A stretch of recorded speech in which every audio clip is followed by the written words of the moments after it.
Hi everyone, this is a lesson on Riemann sums, which is a very interesting and important topic in calculus. So we're going to start by looking at areas. If the first semester of calculus was all about slopes, the second semester we're going to talk about areas, and then we're going to make a super interesting connection between area and slope.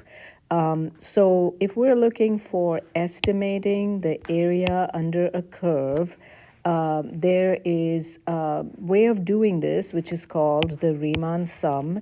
Riemann was a mathematician who lived back in the 19th century, and this way of doing things is named after him. So if we're looking at the curve y is equal to x squared right here, it's a very familiar graph, and if we're trying to find the area, let's read this carefully, the area bounded by the graph of y equals x squared, the x-axis, and the lines x equals 0 and x equals 1, right? Let's define that area by just looking at the graph, right? So we've been given the boundaries. The boundaries are the graph, the line x equals 1, which is a vertical line, the line x equals 0, which is another vertical line, and the x-axis, right? These are the boundaries of our area.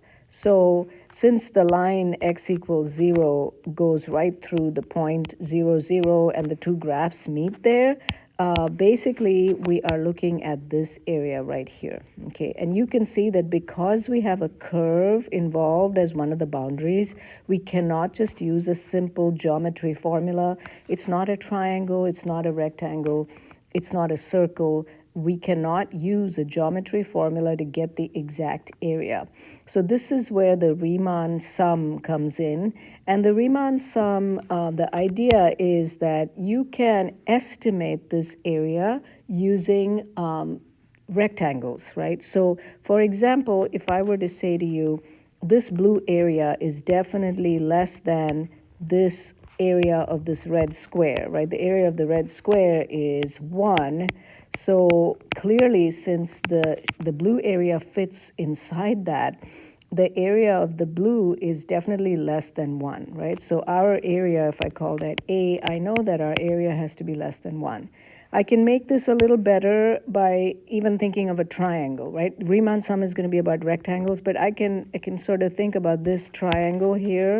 I'll make it in green, and I can say, well, this triangle has an area of 1/2 times its base times its height, and the base and the height are just 1. So the triangle area is 1/2, and clearly the blue area fits completely into the triangle, so the area, blue area, must be less than 1/2. So I'm getting a better estimate. I first said it's less than 1, then I said it's less than 1/2.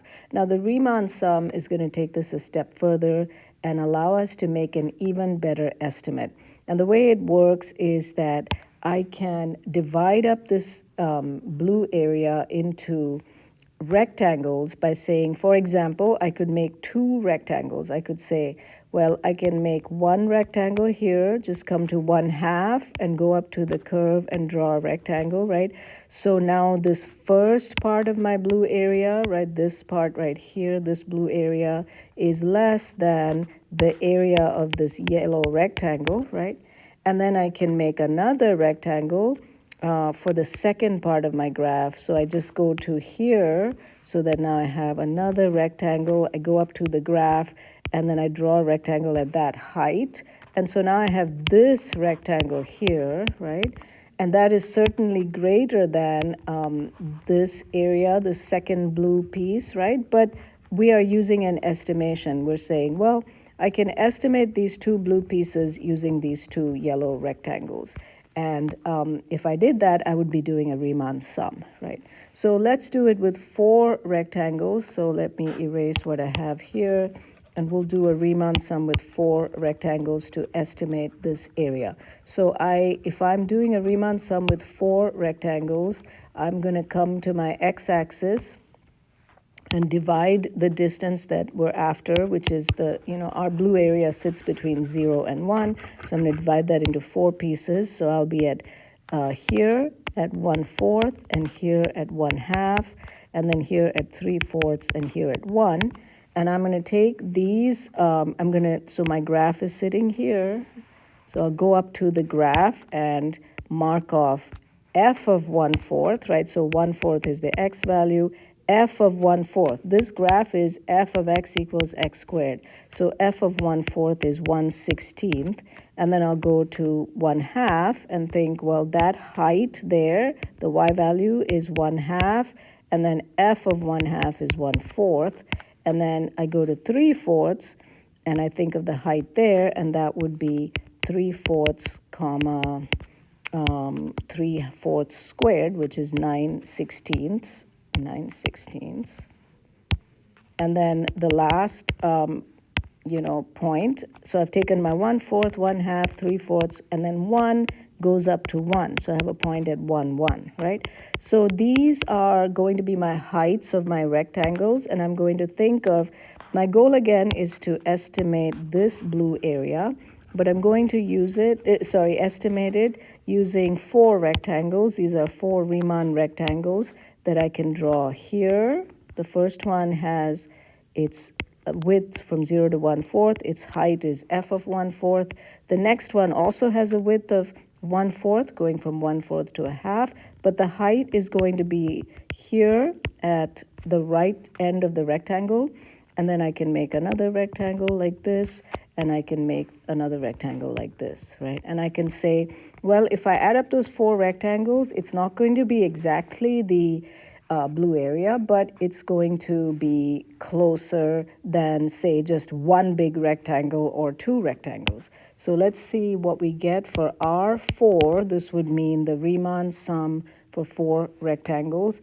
It's going to be 1/4 times f of 1/4, that's the area of the first rectangle, plus another 1/4 times f of 1/2, plus 1/4 times f of 3/4, plus 1/4 times f of 1. In this case, the f is x squared, so I can say this is 1/4 times 1/16 plus 1/4 times 1/4 plus 1/4 times 9/16 plus 1/4 times 1. In this case, I chose rectangle widths that are equal, right? I divided my space from 0 to 1 into 4 rectangles, so I can pull my 1/4 out and say my Riemann sum will be equal to 1/4 times 1/16 plus 1/4 plus 9/16 plus 1. And if I add all that up and do my fractions correctly, I'm going to get 1/4 times 30 over 16, or that's going to work out to 0.46875. Okay, so notice it's less than a half, which is what I had predicted based on my triangle estimate before, right? But this is an example of a Riemann sum. And you can see that if I made more and more rectangles, say I had 8 rectangles instead of 4, then my Riemann sum would be a better estimate, right? We can do Riemann sums using the left end of each rectangle. So let me draw that here. So I'll go to this rectangle first, and if I were using the left side of that rectangle, then the height that I choose would be the height at the left side, right? This is the left side of the rectangle. This is the right side of the rectangle. I would go to the left to get my height, and so I would get this height. And then the left side of this rectangle, left side of this rectangle. And for this rectangle, the left side has a height of 0. So the height that I will use for that first rectangle is going to be 0. The first rectangle, in this case, would not have any area. So then my Riemann sum, my left Riemann sum, is going to be with 4 rectangles. Again, 1/4, that factor can be pulled out because I used equal rectangles. And I go to the left end. So f of 0 plus f of 1/4 plus f of 1/2 plus f of 3/4. This is going to be 1/4 times 0 plus 1/16 plus 1/4 plus 9/16. This is going to be 1/4 times 14 over 16, and that's going to simplify down to 7 over 32, or 0.21875. Okay, So that is a left Riemann sum, and the takeaway here is that the Riemann sum is a way of estimating area. So an area can be estimated by summing up rectangle areas. This type of estimation is called a Riemann sum. Now, we can do different types of Riemann sums. I already showed you a right Riemann sum and a left Riemann sum. We can also do a midpoint Riemann sum and a trapezoidal Riemann sum. So in this class, we're going to learn 4 types of Riemann sums. To calculate a Riemann sum, we're going to divide the interval. So in this case, my interval was from 0 to 1, my x-axis interval, right? This is the interval along the x-axis.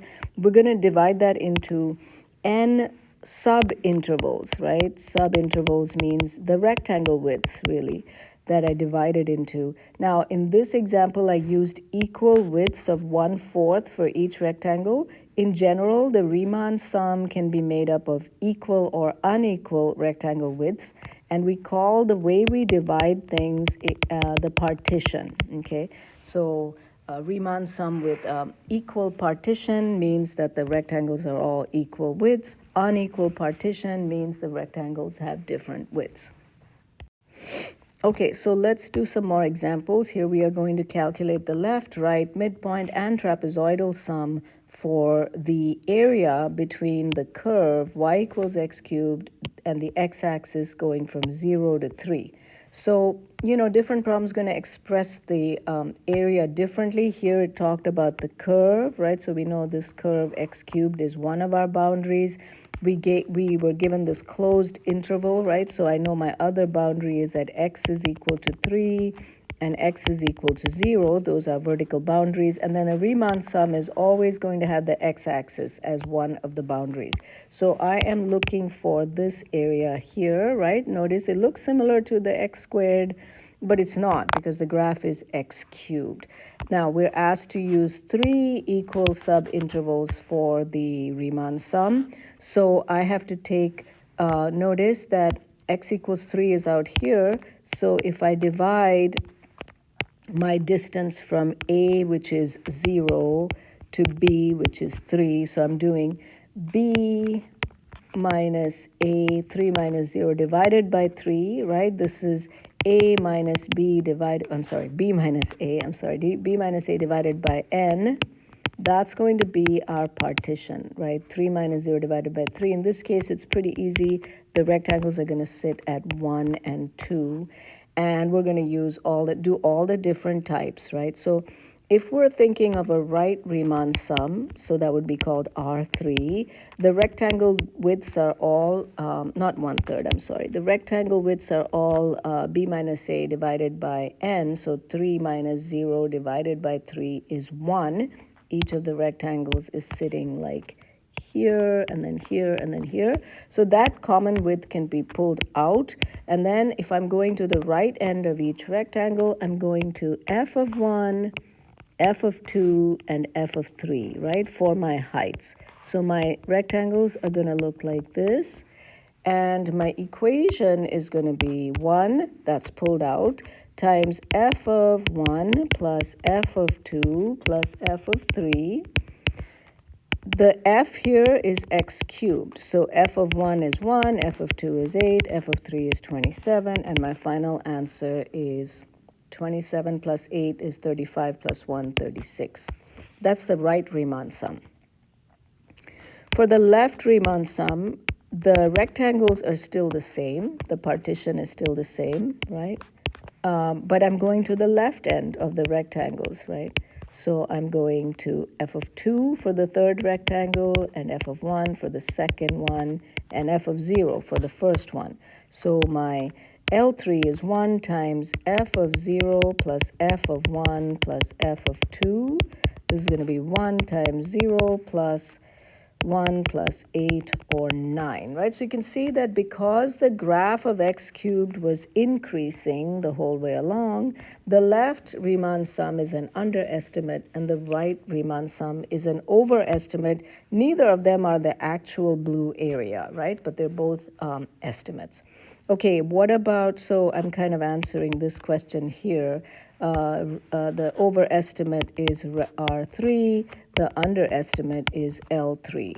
Okay, let's look at the midpoint Riemann sum. The midpoint Riemann sum, I'll do it in yellow, is going to mean same partition, right? Same partition, but we're going to the middle, exactly the middle of each rectangle to get our heights, right? So my middle between 0 and 1 is 1/2, right? So my height is going to be f of 1/2. This is going to be my rectangle like this.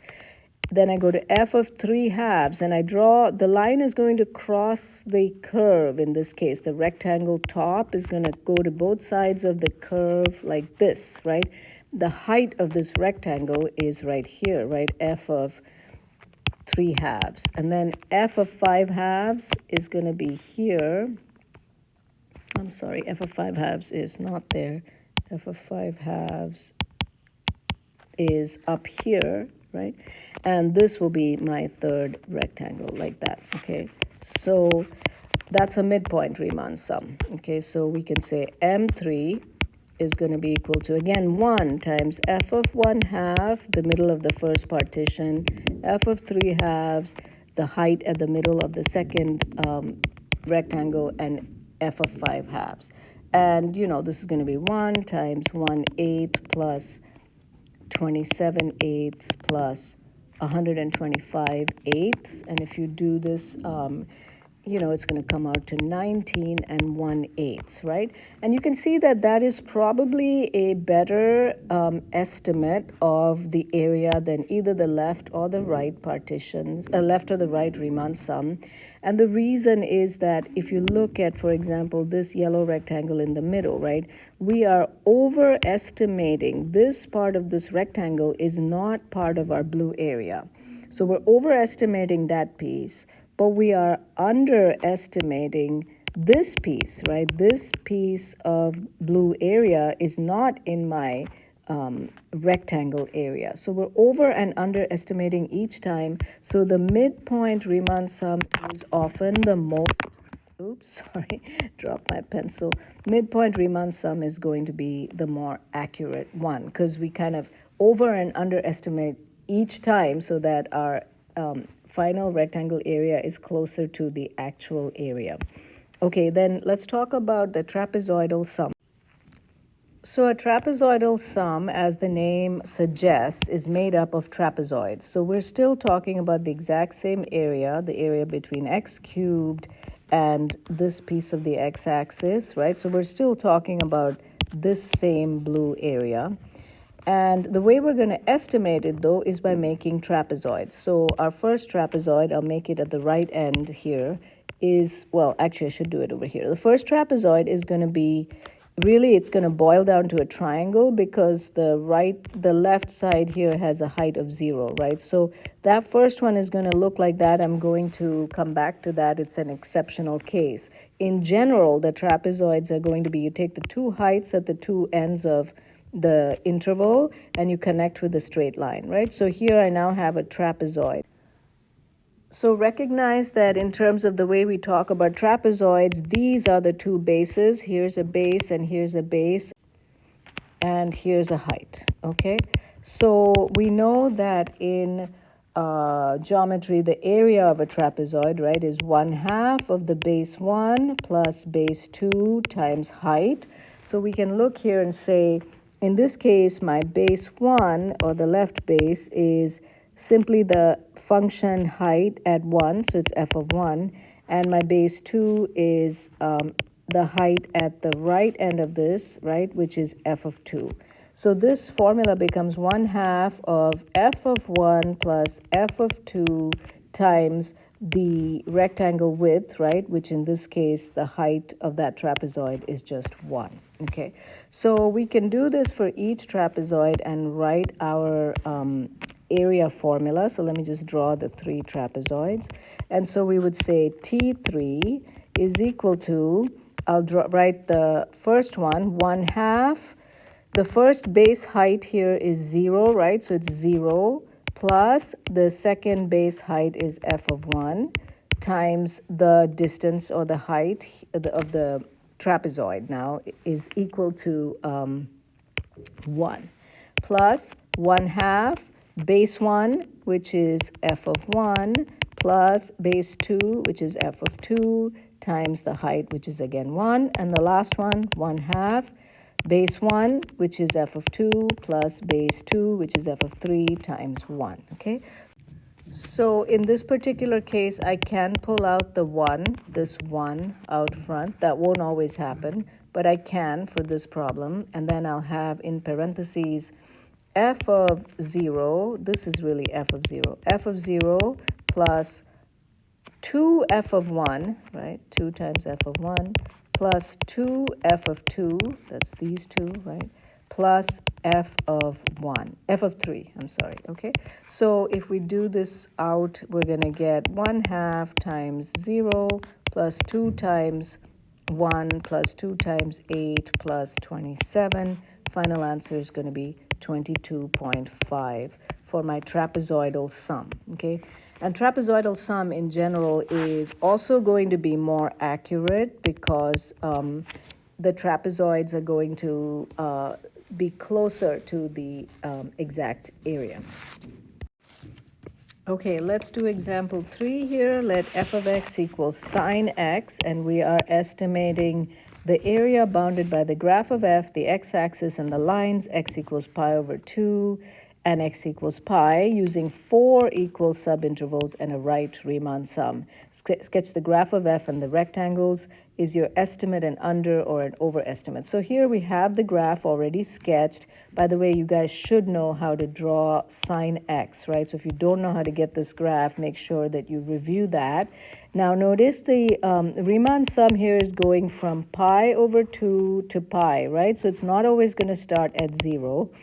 And it is always going to be between the x-axis and the graph and whatever your right and left boundaries are. So this is the area that we are after, and we're being asked to do this using 4 equal subintervals, right? So that means my partition is going to be pi minus pi over 2, right? B minus A over N. So it's pi over 2 divided by N, which is 4. So this is pi over 8, okay? So at this point, it's useful to think in eighths, right? So pi over 2 is the same as 4 pi over 8, and pi is 8 pi over 8. So our rectangles are going to go from 4 pi over 8 to 5 pi over 8, from there to 6 pi over 8, which is 3 pi over 4, and then from there to 7 pi over 8. So you can draw your rectangles in. They are asking for a right Riemann sum. So I'll go to the right end of each rectangle, and that's going to be my height. So first rectangle height is going to be f of 5 pi over 8. And then the second one is f of 6 pi over 8, or 3 pi over 4. And then f of 7 pi over 8 is the third one. And the last one is going to be one of those cases where it's f of pi, which is 0, so it's just going to end up being a line, really. It's not going to contribute any area.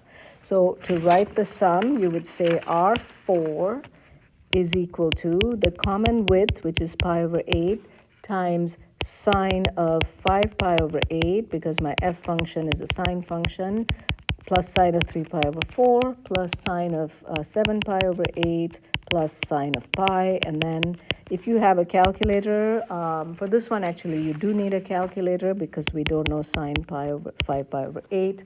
But you go in your calculator and you do this out and you get an answer to 4 decimal places, 0.7907, right? So the question says, is this an underestimate or an overestimate? Pause the video and think about that. And hopefully you came up with that it is an underestimate, right? Because you can see that we are missing a little bit of the blue area each time with our rectangles. Okay, so this is going to be an underestimate.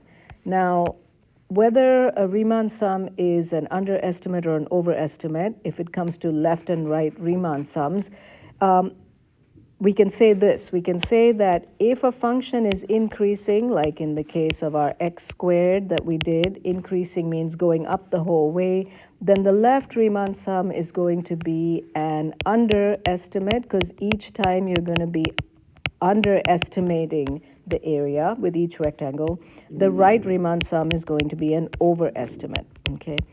If you have this situation that we just had with the sine graph where we were decreasing over the interval, right, then your right Riemann sum is going to be the underestimate. So the right is going to be now the underestimate because we are like below the graph for each rectangle height. And the left one is going to be the overestimate.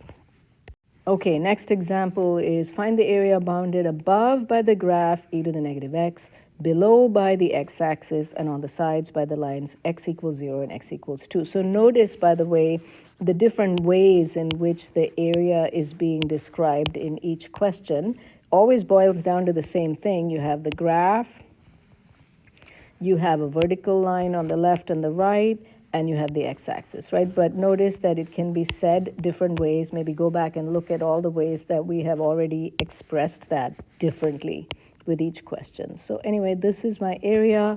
If we're doing a midpoint sum, right, we have to think about that a little bit. So let's be careful.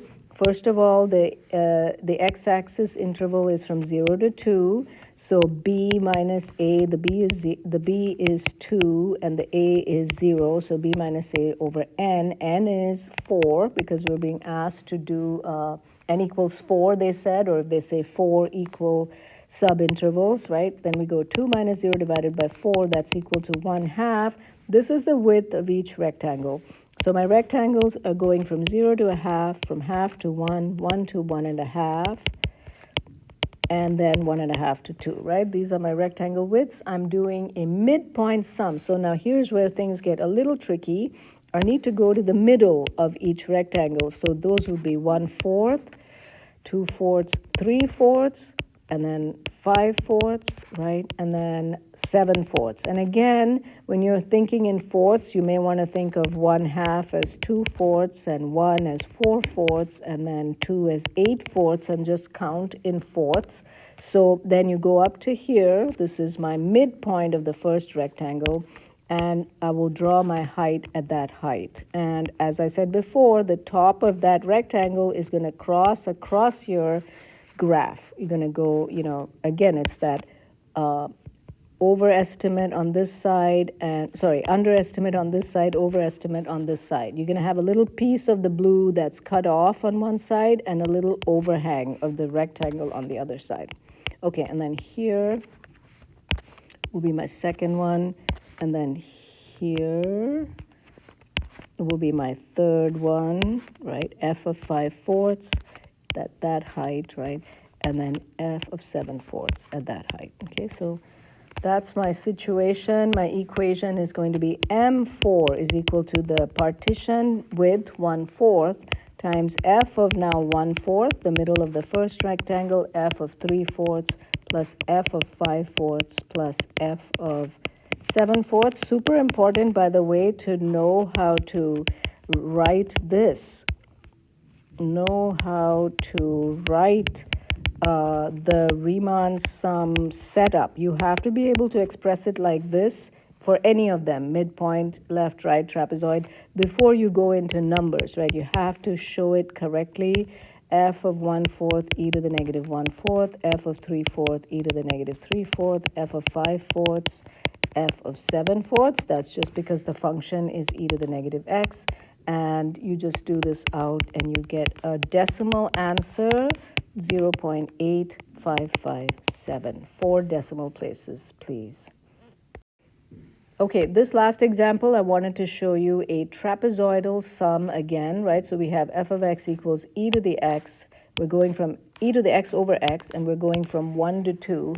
I'm not going to draw the graph for this, just to show you that you don't need to draw the graph every time to do a Riemann sum, right? So we have a trapezoidal going on, so it's going to be called T4. There's 4 because it told me 4 equal subintervals. The trapezoid, each of the trapezoids looks like this, right? And remember, we've got base, base, and height of trapezoid, right? So height of trapezoid is going to be b minus a 2, this is b, this is a, 2 minus 1 over n. So 2 minus 1 over 4 is 1/4, right? So that's a equal partition, so I can pull that out, and I'm going to have 1/4 sitting out front, okay? Now, the first trapezoid is going to have its two bases, right? And the two bases are going to be, so if you think of going from 1 to 2 in 4 equal steps, then you're at, 1 is 4/4, and then the next one is 5/4, and the next one is 6/4, and the next one 7/4, and then this is 8/4, right? So my first base is going to be f of 1, and the second base is going to be f of 5/4, okay? So those are my two bases. I forgot here to pull out the 1/2, right? Each of the trapezoids is 1/2 of b1 plus b2 times the trapezoid height. So we can pull out the 1/2, okay? And now inside, we just need to write the sum of the bases each time. So f of 1 plus f of 5/4, then f of 5/4 plus f of 6/4 or 3/2 plus f of 6/4 or 3/2 plus f of 7/4, and the last piece f of 7/4 plus f of 2, right? So each of these f's in the middle, these ones are going to be stated twice, and on the ends, these two are just going to be there once. And that's our trapezoidal sum. So this is going to be equal to 1/4 times 1/2. We can just make that 1/8. 1/8 times f of 1, that is e to the 1 over 1, right? Plus f of 5/4, that's e to the 5/4 over 5/4, so that's going to flip my 5/4, and that's going to be doubled, right, because I have two of these. So I can just make that 8/5 e to the 5/4, plus, again, I have this doubling, right? So it's going to be e to the 3/2, and then divided by 3/2 makes it 2/3 multiplied by 2/3, but then I have to double that, so it'll really be 4/3. And then this piece again is going to get doubled, right? So it'll be e to the 7/4, and then divided by 7/4 becomes multiplied by 4/7, and doubled becomes 8/7, plus the last piece, e to the 2 divided by 2, right? So that's all of that, and then if you put this into a calculator correctly, you get 3.0687, right? Now, one interesting fun fact is that the trapezoidal sum, T4, will always be the left 4 plus the right 4 divided by 2. And it's a nice challenge for you to think about why. Think about the trapezoidal sum equation and how it can be rearranged to be the left plus the right divided by 2. Okay, pause the video and do your takeaways. The area under a function curve from x equals a to x equals b means the area between f of x, the x-axis, and the lines x equals a, vertical lines x equals a and x equals b. A Riemann sum estimates areas under function curves by using geometrical shapes like rectangles or trapezoids.